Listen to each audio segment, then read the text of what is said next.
Good evening. Typically, when I come here, I usually say that I've just written this about 5 or 10 minutes before I came. Sat down about 5 or 10 minutes ago before we came, was going to try and do my usual thing. But as I was working on things, I kept thinking over and over about situations going on in Libya right now, particularly with some of the bombing campaigns that just happened. I decided to read something else tonight instead. This isn't a piece that I wrote. This was a piece written in the year 1934 by General Smedley Butler of the U.S. Marine Corps.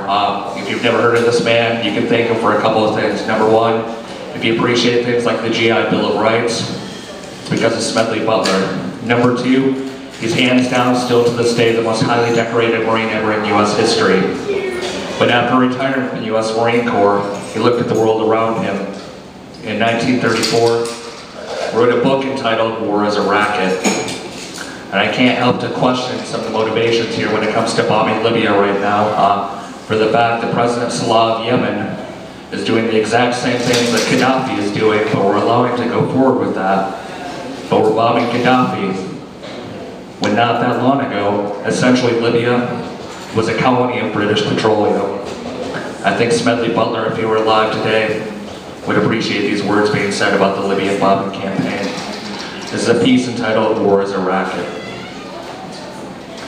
War is a racket. It always has been. It's possibly the oldest, easily the most profitable, surely the most vicious. It's the only one international in scope. It's the only one where the profits are reckoned in dollars and the losses in lives. A racket is best described, I believe, as something that is not what it seems to be to the majority of people. Only a small inside group knows what's going on. It's conducted for the very benefit of the few at the expense of the very many. Out of war, few people make huge fortunes. In World War I, a mere handful garnered the profits of the conflict. At least 21,000 new millionaires and billionaires were made here in the United States during the World War. That many admitted their huge blood gains in their income tax returns. How many other millionaires falsified their tax returns? No one knows. How many of these war millionaires shouldered a rifle? How many of them dug a trench? How many of them knew what it was like to go hungry in a rat-infested dugout? How many of them spent sleepless, frightened nights ducking shells and shrapnel and machine gun bullets? How many of them parried a bayonet thrust by an enemy?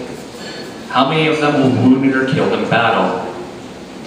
Out of war, nations acquire additional territory if they're victorious. They just take it.